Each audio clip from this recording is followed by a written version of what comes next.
In this episode, we talk about all things personal development, mindset, and morning routines that set you up for success. Hey, it's Jess, and you're listening to the Crush It with Confidence podcast for online service providers that are ready to create their own future. Life is happening for you, not to you. So let's do this.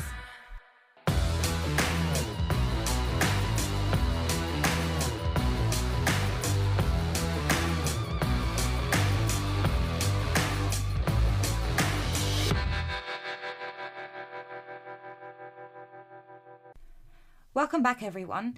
In today's episode, I would like to welcome the wonderful Lucy Smith onto the podcast.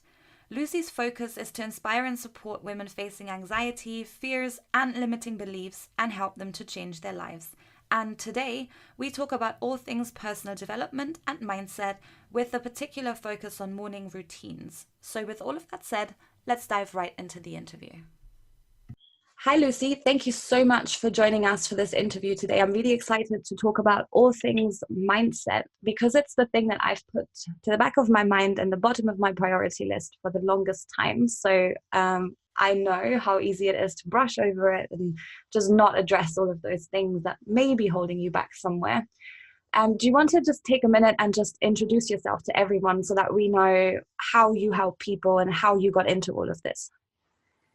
Yeah, so I'm Lucy, and going back a few years into my late teens, I had no idea what personal development was or that it even existed. And I struggled with anxiety and panic attacks at the time and lack of confidence. And I came across personal development from my counsellor, who recommended a book to me on mindfulness. So that just got me interested in the whole world of personal development. And I started to do my own research then to find as much out as I could and just implement it all into my life. And fast forward to now, I manage my anxiety and depression, and I have so much confidence in myself and so much love for myself. And it is all thanks to personal development and the work that I've done on my mindset over the past 3 years. Yeah, that sounds pretty intense. I know what it's like to have anxiety, so I can certainly identify with that. How do you think, or let's start with why. Why do you think working on a mindset is something that we put to the bottom of our priority list so much? You know, we know we have all this work to do and we have the longest to-do list, and then it seems like there's never time to work on anything to do with ourselves. Why do you think we make it so easy for us to do that? Yeah, I think exactly as you just said, we prioritize everything else instead of ourselves. So I really like the quote, "You can't pour from an empty cup," which to me basically means how can we expect to be a good family member, a good friend, a good employee, a good business owner, or anything else if we're not putting ourselves first. So I think for me, it was just that realization that actually, if I don't do my personal development every morning, I'm going to be filled with anxiety. I'm going to get stressed over little things. I'm going to feel depressed and unhappy with my life. And as a result, that's actually going to have a negative impact on the rest of my life and the people around me.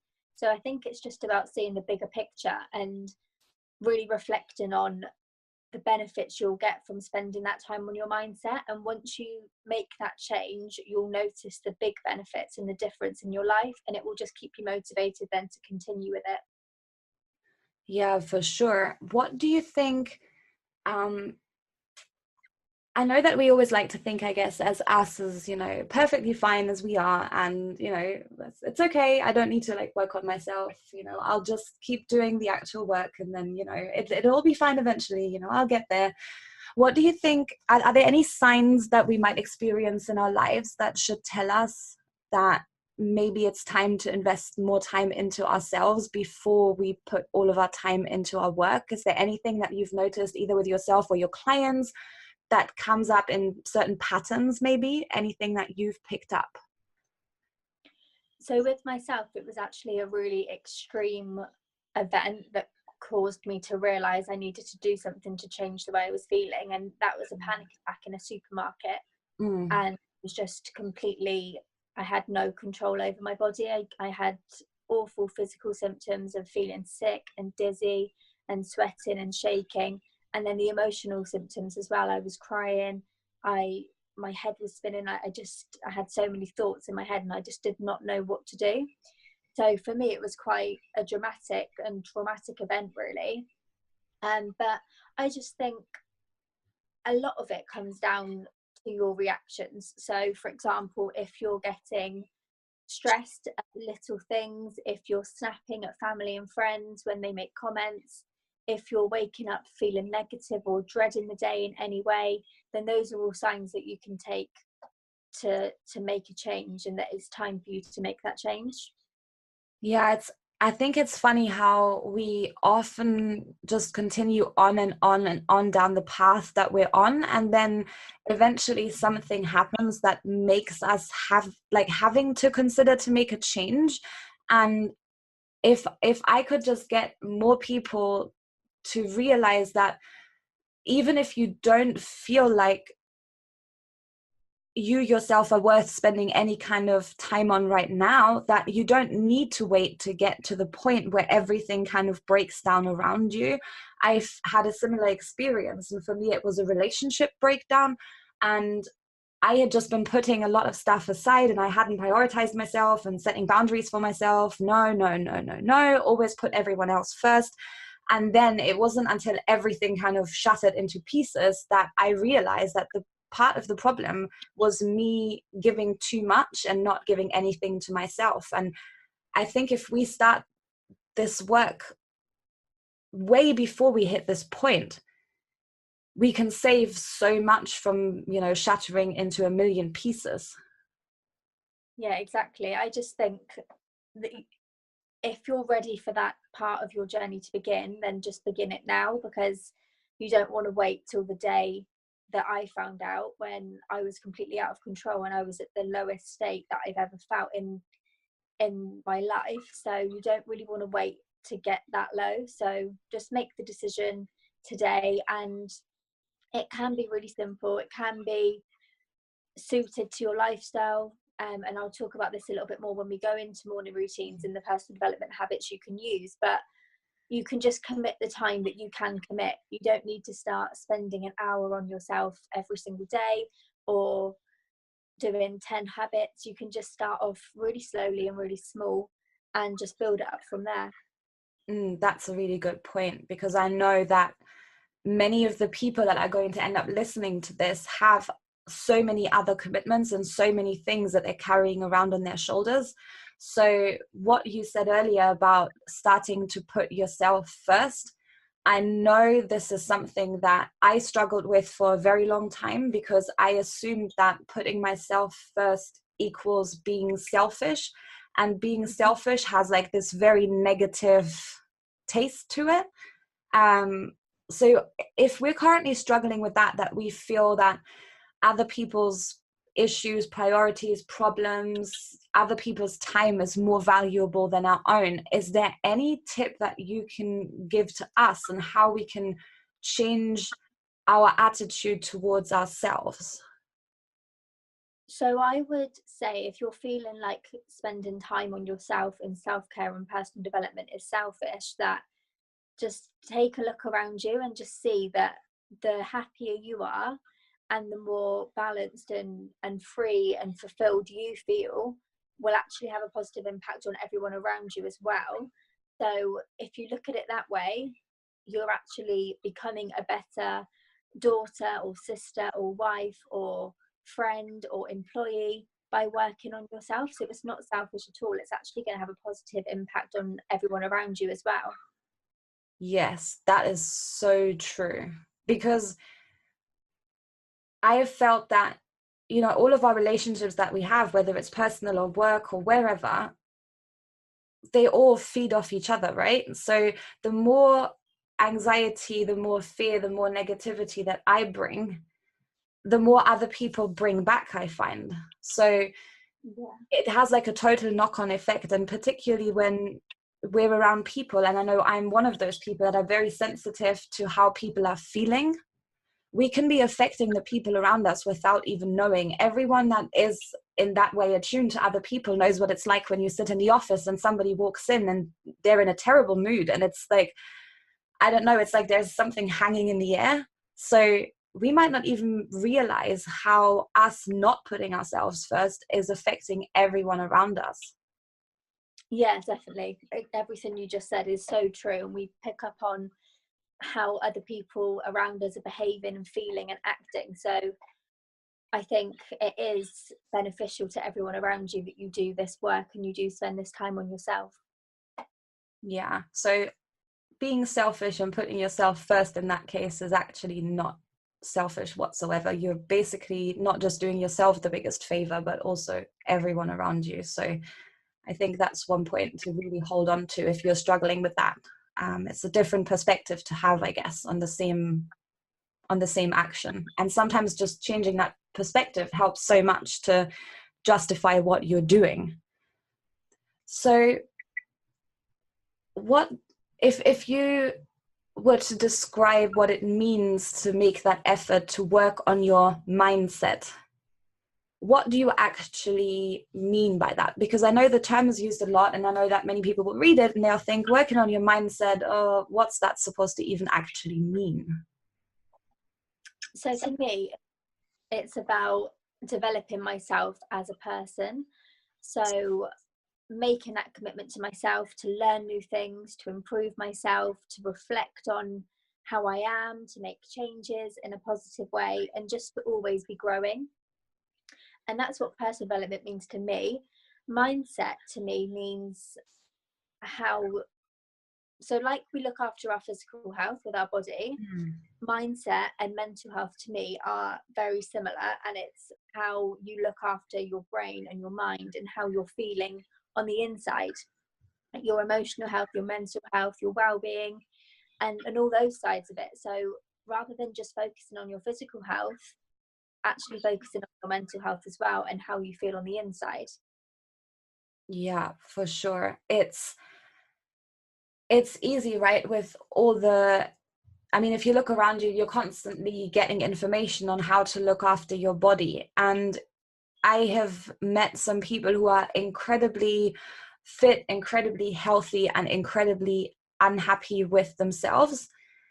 And they thought that just through getting fit and eating healthy and improving their physical health, their entire life would improve.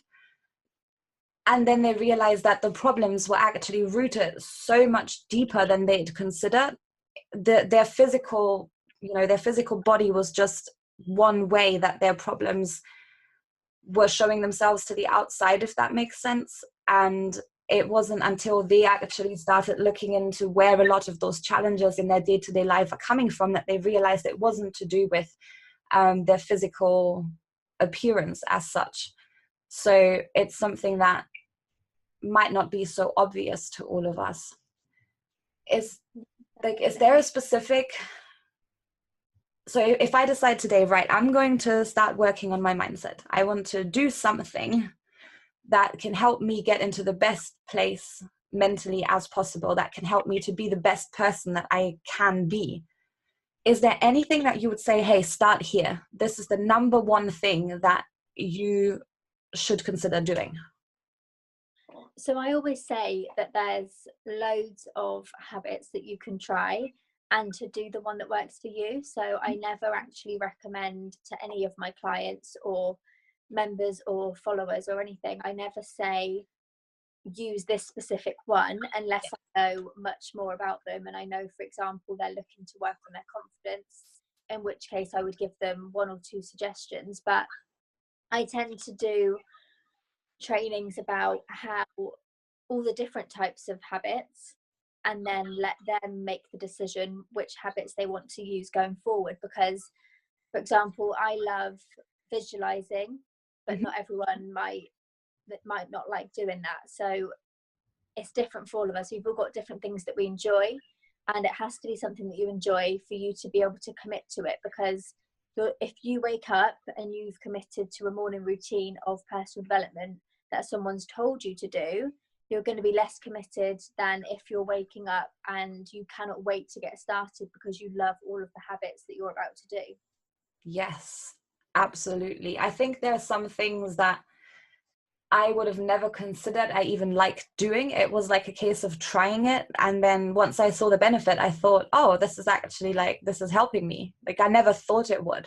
And as soon as you have that feeling that, hey, this is something fun, it makes it go so much easier, because like working on yourself is hard work, right? Like we have to look at things that we possibly rather drown out and, you know, not face. So if you're doing it in a way that actually works for you, it for sure makes it so much more exciting. And it becomes your reason to get up, because you kind of know that the first thing that you're doing is something that really helps you to grow. And then it kind of puts everything else in place. So can you give us a little bit of a picture of the kind of tools that people might want to consider using? I know I found journaling super helpful, although I never thought I would. It always seemed like a lot of writing, and I wasn't really sure what the benefit would be.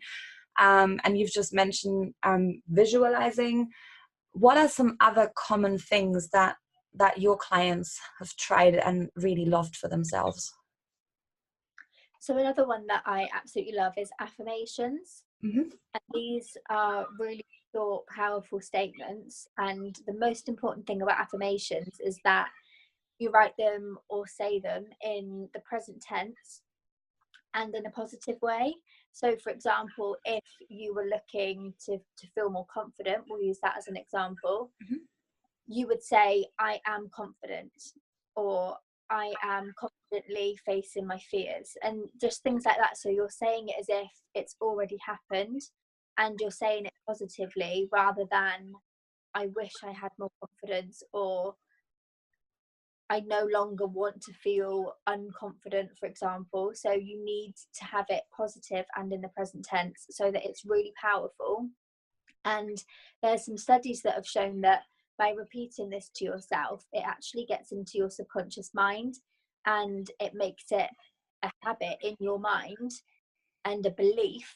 So you can remove those old beliefs of you're not worthy, or you're not very good at things, or you'll never be successful. You can remove those beliefs by replacing them with these new positive affirmations. They're very powerful. Yeah, definitely. I find as you repeat it, it's like when you start out, you're not quite feeling it. Yeah. And then after like the 15th or 20th time, I sometimes just think like, yes, you know, I am. Yes, this is possible for me. Actually, I'm doing it. Look at what I have. And I start realizing things that I haven't noticed before, because I was kind of too focused on the negative to see the positive that's already there. So I find if I, for example, do affirmations before journaling, I have like more things that come out after that, which seems really strange. Yeah, I suppose it's just because you've opened yourself up, and more can come out once you've opened yourself up to thinking about it. For sure. What do you think about listening to affirmations? I come across like every once in a while, I see, you know, some download somewhere of affirmations that someone else has recorded. Do you find that they're as powerful as you writing it or saying it yourself? So that's not something that I particularly would recommend. What I have suggested in the past, and what I do myself, is put them on a voice note, listening to myself saying my affirmations. And this idea came from, I was saying to some members one day, some members of my membership site, that try saying your affirmations to yourself in the mirror while looking at yourself, because you'll make it even more powerful. And they came back with, I really struggle to look at myself in the mirror. I'm struggling with the eye contact and things like that. So I said, okay, let's start with listening to them. So record them on a voice note, and you can listen to your voice saying them back. And I find that it's really powerful to hear your voice saying your affirmations. And it's so simple to do. I mean, we all have apps on our phone that let us record things. So it becomes so much easier to do that. Okay, so that's affirmations. What are some other tools that people may come across? So another one that I love is meditation. Have you tried meditation, or? I have tried. I'm not fond of it in particular, and I'm not sure what it is. Like, I find that I don't feel particularly good even after like a month of trying it. I can't say that I've noticed a huge benefit, but with the work that I've done in the last couple of months, I feel like I should try it again. Do you think that those apps that you can use, like Headspace and all of those ones, do you think that they're the best way to tackle meditations if you're starting out, or is there a better way or something that we should be considering to do differently if we've tried that kind of route? Yeah, so I actually use the app Insight Timer, Mm-hmm. which has 15,000 meditations on there for free. Mm-hmm. And I have a few favorites. I have one that I listen to for health, because I've had my fair share of physical health issues over the last few years. So I have one for health, one for confidence, and one for abundance that I sort of alternate between. But there's loads on there that you can search for. But I definitely think guided meditation is the best way. I have meditated most days for the last few years, and I think the thing to remember with meditation is that it's not about completely getting rid of your thoughts. It's about just allowing them to come and go and not judging them, not dwelling on them, and just like clouds in the sky, just letting them just float over and just come and go and just be there. So I think a lot of people get hung up on thinking that they need to have time where they've got nothing on their mind at all, and that just isn't really what meditation is about, in my opinion. And it's so, I mean, I cannot recall a moment where I have nothing on my mind. It's like when you ask your partner, hey, what are you thinking about? And they say nothing. I'm like, well, if I was thinking about nothing, I'd feel very lucky for a minute, because I always seem to have 2,000 things on my mind. So I'm like, I'm sure you didn't mean nothing. I'm sure you meant I didn't want to talk about it. So, so yeah, for sure. I mean, and when you're sitting still, like, I find our life is so busy, particularly if you have a family with young children and it's early mornings, right? So it's like, so many things are going to hit you like a train. There is no way you're going to have a certain amount of time where you have nothing on your mind. That is not humanly possible. Yeah, exactly. It's just about taking that time to just sit down and just take a few minutes, obviously concentrate on your breathing and listen to whatever the guide is telling you to do. And then it's almost like, in a way, trying to distract you from your thoughts, because you're focusing on your breath or whatever it is that's being said to you, or a mantra. There's loads of different ways to meditate. Because you're focusing on that, naturally, I don't think we can consciously focus on two things at the same time. So by focusing on the meditation, it takes our focus away from those thoughts or worries or stresses that are going on inside our mind. That's really good. Yeah, I think it's, would you say that meditation is best done once a day in the mornings, for example, or would you say that this is something that if you are having a moment at some point in the day, and I know I have those plenty of times when I'm like, oh, like I just noticed that I have a lot of responsibility on my shoulder right this minute, and it kind of hits you. Do you think that's also a good time to go back into the meditation? Yeah, definitely. And one thing I would say on that point, though, is that I find it always works better in times like that, when you need it, if you've spent time meditating when you feel calm. I'll give you a good example of anxiety. So one of my members has severe panic attacks, and she tries to use a meditation to calm her through those panic attacks, but finds that it's not very effective. Now, I believe the reason it's not as effective as it could be is because she's not almost exercised her meditation muscle in the times of calm and no panic and no anxiety. Whereas if she had, then she would almost be more experienced in meditation, and I think it would be more likely to help her in those moments of panic and anxiety when she needs it most.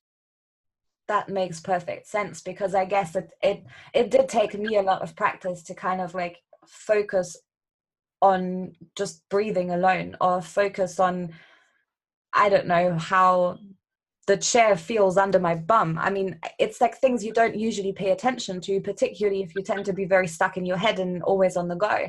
And then to suddenly kind of be forced to sort of slow down, it did take me a lot of practice to like remotely be able to focus on something for that extent. So it would make sense that if I hadn't practiced that and then I feel overwhelmed, that I don't think I would be able to as easily snap out of those overwhelming thoughts that are going through my mind and concentrate on something physical right here. So I think that's a really good thing to bear in mind. So let's talk a little bit about visualization, because I found those A, super fun, and B, super effective for me. But I also know that many of the people that I work with really, really, really struggle with imagining how things could be and seeing it. Like I find it really easy to see things play out. I can't say in front of my eyes because it's not exactly in front of my eyes, but I think you'll know what I mean. If we've heard about visualizing, but we have no idea of what that even entails, where and how could we get started? So if you struggle, like you say, with actually imagining and seeing the pictures of the visualization, then I would really suggest a vision board. There's a few ways you can do it. You can either print pictures from the internet or put a load of pictures on your phone. I personally have a secret board on Pinterest called My Reality, and it has about 250 images on there of like lifestyle goals, my home, literally my whole home, every room that would be in my future house is on that Pinterest board. And then like business and all those kind of visions I've got for my future, put them all in one place. And if you struggle with getting started with your visualization in your mind, start by just looking through those pictures, and then as you naturally move into that, being able to visualize it and look at it in more detail, then just run away with it and just let your imagination run free, just like we would have done as children. Like it's a skill that we all loved and we had as children that we just grew out of. And I think it's so important to get back in that frame of mind of just let your imagination run wild and just having your wildest dreams just play out in your mind as a reality. I think it is. We had a conversation about this at my house not that long ago, because basically in a family situation, some of those dreams were like shared, and basically the person got immediately slammed down and like told, this is all nonsense, like you dream too much. And it is something that I've noticed we've kind of grown into discouraging in people, like as if they wouldn't take any action because they're like living in a dream. But actually, I found that spending that time dreaming and, seeing how we want things to be is so beneficial, because it makes it seem so much more possible. Yeah, definitely. I think it definitely helps with motivation as well, especially if you're a business owner or you have goals of having a business and a successful future in that respect. It can really get you motivated to take that action that you need to take to achieve those goals. And I think particularly when our environment right now is not in any way the way we would want it to be, it can make it super difficult to actually see yourself in a different place. So I know that lots of the people that we work with have grown up in places where they've never traveled. They've always lived in their average flat with their normal family members, and just this idea of like starting their own business has already taken them way out of their comfort zone. So having those visual images it really helps to broaden your mind out of just that everyday environment that you've seen all your life, and realizing that there are so many more things, and they can be perfectly yours to get to see, to experience. Yeah, definitely.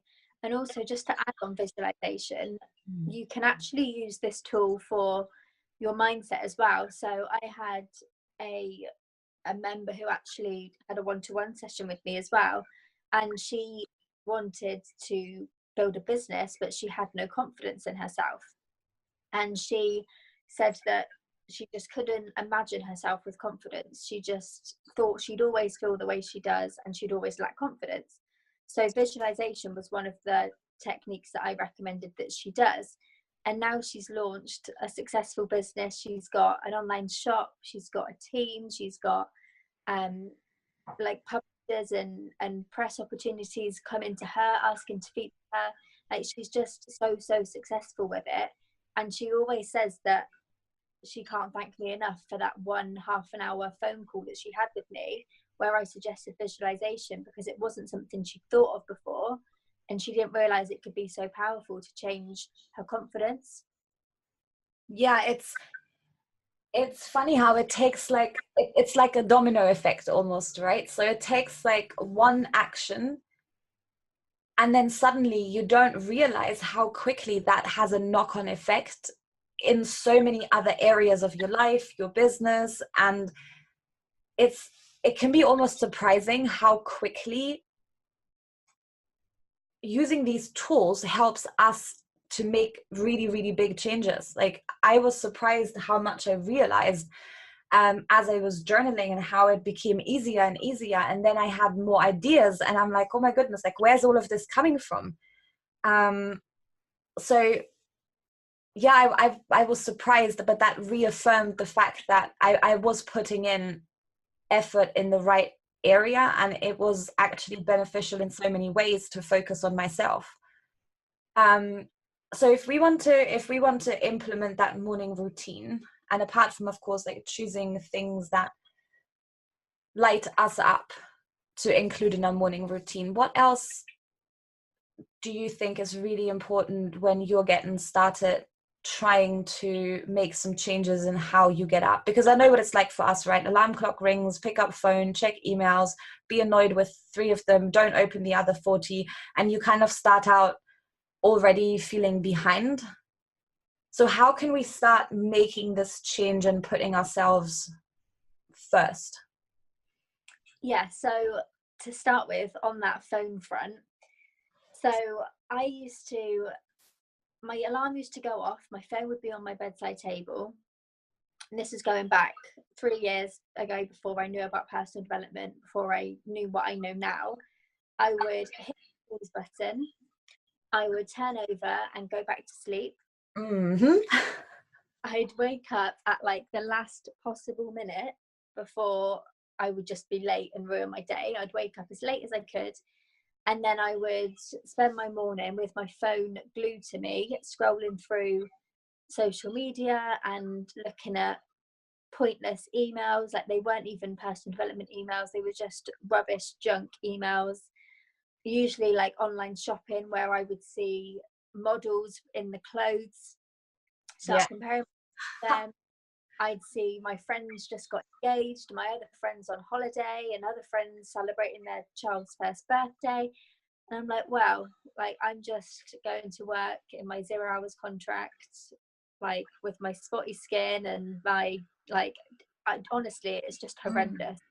Like, the mood we put ourselves in by making that commitment to social media every morning. So now what I do, my phone is the other side of my room, so I literally have to get out of bed to turn it off, because my alarm goes off at 6 o'clock every morning, whether I'm leaving the house by 8 or whether I'm not leaving the house at all. I get up at 6 every morning, and I have to get out of bed to turn the alarm off. And I notice now, it's obviously 3 years is a long time, so that habit is completely ingrained in me now. Yeah. I'm not even tired anymore. I don't even want to get back into bed. I just don't even have the need or the thought of going back to sleep anymore. I think that's something that we were working on that front, because we realized that whenever we compromised our sleep time and our wake up time, the whole day will completely run away with us. So it felt like if we got up just an hour and 15 minutes later than we were supposed to, it's like we spend the whole morning chasing our tail to try and get things back on track, which is basically impossible at this point. So that has made a huge difference to getting used to waking up at the same time and going to bed at the same time every single day. Like if we went off track at the weekends, by Monday morning, it is super hard to like recover from the fact that your schedule just went completely off. So that's been a huge game changer for us personally to start with. Yeah, definitely. I actually just had a sleep and insomnia expert do a training in my membership site, and that's something that she said is really important, is having that bedtime and the wake up time. Like we make it important for children and routine for them when they're younger, but it's actually equally as important for adults as well. Yeah, so then once I've woken up, I go straight into my personal development. I don't allow any time for social media. And then what I would say is, for you to start your own routine, think about what you currently do in your morning. So are you hitting the snooze button? Are you scrolling social media? And how much time are you spending on those activities? Because if nothing else throughout your day, you can replace that time wasted on snoozing and social media, you can replace that with personal development habits. So obviously I've already said, pick ones that you enjoy and that you actually want to do, because that will help you with actually looking forward to it and wanting to do it. And then the other most important thing is the time that you can commit. So if realistically you only have 20 minutes in your morning because you've got children and you've got to make lunch for everyone, you've got to make breakfast, you've got to get everyone off to school, and you've got to go to work for your day job as well, then obviously be realistic about the time that you've got. Don't commit to an hour-long morning routine if you've only got 20 minutes, because it's just going to make you just dread it and not want to do it. Yeah, I think that's really, really, really important. What if, so for me, a lot of the issue initially was that I would be woken up by the baby. So the baby would wake up at random times, would wake up way before my alarm was even set. And even if I did set my alarm half an hour earlier, what would happen is that he would wake up within about 30 seconds of me having set the alarm. So it was extremely difficult for me to find any kind of time in the mornings that doesn't involve caring for other people. And the simplest thing to do is, of course, to like ask for help and have someone else like take over that part of the day, so you can even just get yourself 15 or 20 minutes. But that wasn't an option for me.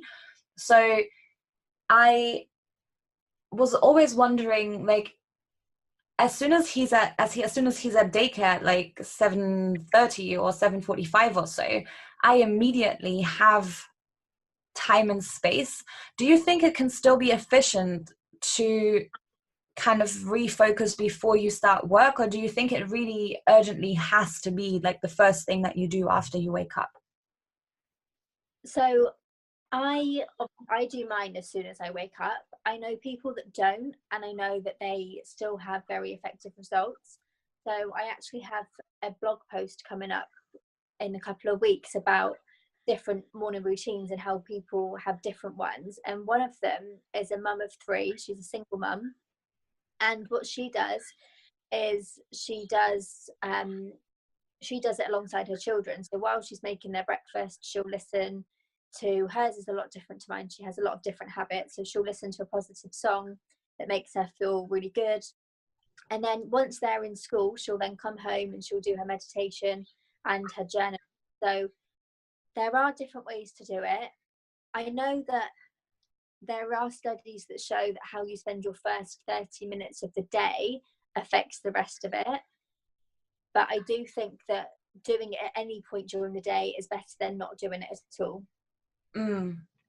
that was for sure the approach that I ended up taking, because I was just thinking that, hey, you know what, I haven't got this time first thing in the mornings. I can still do things that make me happy, and music is a big thing for me, actually. So the first thing that I do after I wake up is I put on music that makes me feel good. It really helps me to get me out of the kind of sleepy brain state. So I've always done that, and I think I just really focused on appreciating the time that I do have in the mornings and making it all as like nice and comfortable as possible, so that I could still enjoy it, but then I could come back to the things that I needed to do as soon as I had that quiet time. And it was always the first thing that I did right after I walked back in through the front door, because I also thought, hey, you know what, it's better I invest this time now than I don't do it at all, because then there's not going to be any kind of progress. So I figured better slow progress than no progress.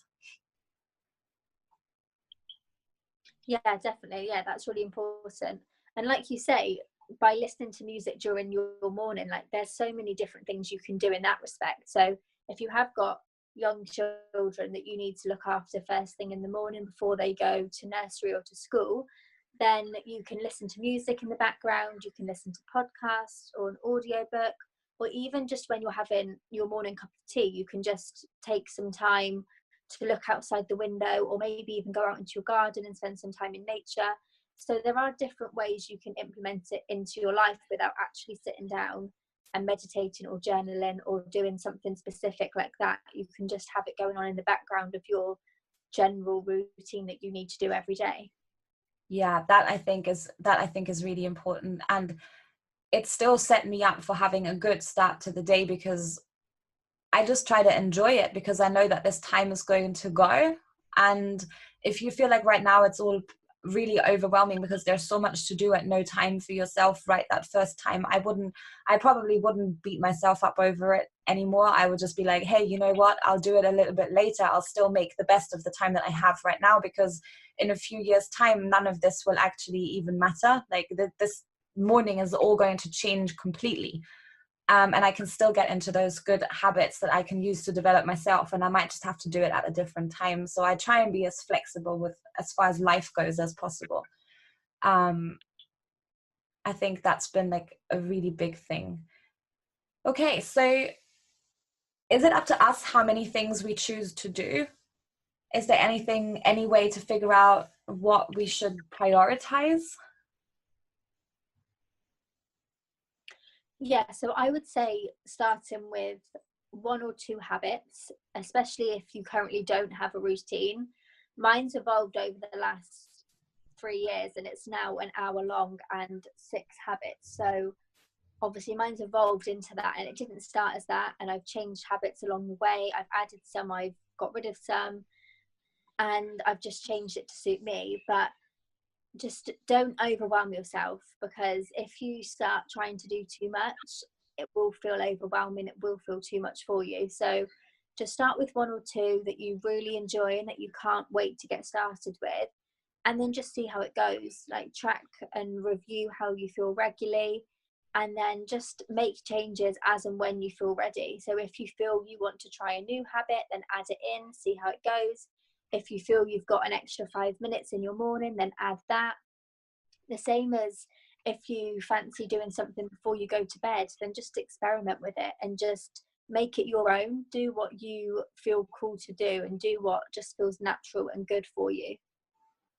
I think that time before bedtime is something that I need to look at in particular, because I like need an hour after our evening to sort of like switch off and get into sleepy mode. But I feel like I'm not doing anything productive with that 45 minutes to 1 hour that I have. And I end up scrolling social media, and then I'm going to bed and I'm thinking the same thing that you just said, like, why do we do this to ourselves? Like, I've just seen all these amazing things and I feel less than amazing right now. And then, yeah, I definitely feel like this is something where I could add other habits into my life that would be way more productive than looking at other people's amazing stuff on Instagram for an hour. Yes, definitely. But they're all the same sort of habits, and there's so many others as well. Like you can do exercise or read personal development books. Hypnosis is another one that I've tried just recently. So there's loads and loads of different things that you can do. I'm sure there's some that even I haven't discovered yet, but just explore, experiment, and just see how it goes for you, and just enjoy the journey. I think that's the key, right? It's a journey. There's no infinite goal that we're trying to achieve here that can actually be labeled as such. And I found that I have good days and I have bad days, and I have days where I don't enjoy my morning routine, and then I need to look at what I need to change. So it's constantly evolving in the same way as we're evolving. So aiming for perfection, I think, with this kind of stuff is like we're in the wrong place to basically try and come up with like the perfect morning and the perfect this. I'd see it more as a process that we're constantly like working on and improving. Yeah, I completely agree. So if people want to find out more about you and possibly, start working on their mindset with true commitment, is there anything that you have that you can share with our audience that they might find helpful in this process that they're going to be starting? Yeah, so I have lots of freebies on the website, which is succeednow.co.uk. And one in particular that you'll find really useful is the morning routine worksheet. And it just talks through what my morning routine is. And then it gives you the space to write down your own routine. And then I've also got a goal tracker that you can use alongside it. So you can write down the habits, and then there's space to tick for every day of the week. So that's something that you can use alongside the morning routine worksheet, just to get consistent and start making it a habit. I think I'm going to go and check those out as well. So what I'm going to do is I'm going to pop the website link into the show notes for everybody so that you can go and start the journey and have some fun with it, I guess, because I found actually it sounded a little bit, like, something else that I have to add to my list of things to do every day. And it's kind of become a fun thing that's just part of my everyday. And that's what I want everyone to feel like, because you're really making an investment in yourselves. And what better time is there to do it than right now? How else do you help your clients? You've mentioned a membership. Do you want to tell us a little bit more about the kind of work you do with the people who've really committed to challenging themselves and being the best person that they can be? Yeah, so my membership is something that's really close to my heart, because once I'd got through my anxiety and depression and built my confidence up, I felt like I had gone through it all to create this membership site. So it literally is for the person that I was a few years ago. So someone that's struggling with managing their feelings, whether that's anxiety or fears or stress or worry. And then also who wants to build their confidence and improve their self-love. So it's full of resources from guest experts, from health coaches and confidence coaches. And there's even an acupuncture training in there as well for managing anxiety. So it's a really, really powerful membership site that is just full of content that just supports women on the journey that they need the support on, because you feel really isolated, lonely, and like there's no one there that understands, and like you don't know who to turn to and what to do. So it's just a real safe space for you to make those discoveries and to get the support you need on the journey. Yeah, and I don't think after everything that's like happened in the past few months, if I hadn't had people around me that were really keeping me on track and keeping me accountable to the things that I believe in and that I value, I don't think I would be in the place that I am mentally right now. So having a support network like that you can tap into is literally going to be invaluable for people. So I definitely recommend that if this is something that you feel needs a priority in your life, that you go and take a look at the membership. I'm pretty sure I can drop the link into the show notes for you as well, so that you can have a look at that. Is there anything else, Lucy, that you think you would like to say to people? Any kind of last words? Sounds a little bit dramatic, but anything that we haven't touched on that you think often gets forgotten about, or some encouragement for people along the way?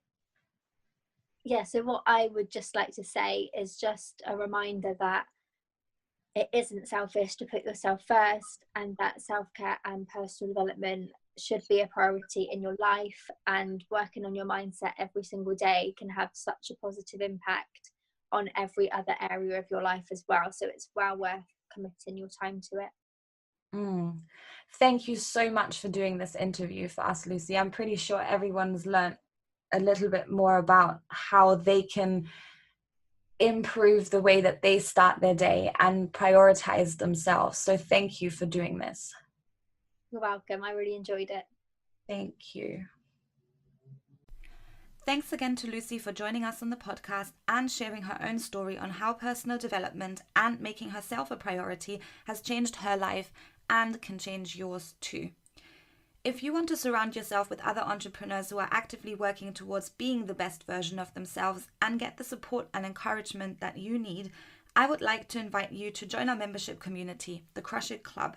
Our focus for May is on organizing your business and organizing your time so that you can be focused on achieving your goals without burning out. You can find out more at crushitwithconfidence.com/club.